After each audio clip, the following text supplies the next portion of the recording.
Ang buhay at ang oras ay mabuting tagapagturo. Ang buhay ay tinuturuan tayo kung paano natin gagamitin sa mabuti ang bawat oras. At ang oras naman ay tinuturuan tayo kung paano natin pahalagahan ang buhay.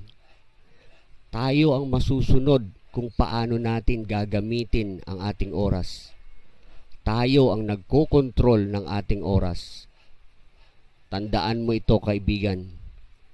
Ang lahat ng bagay ay kukupas at lilipas.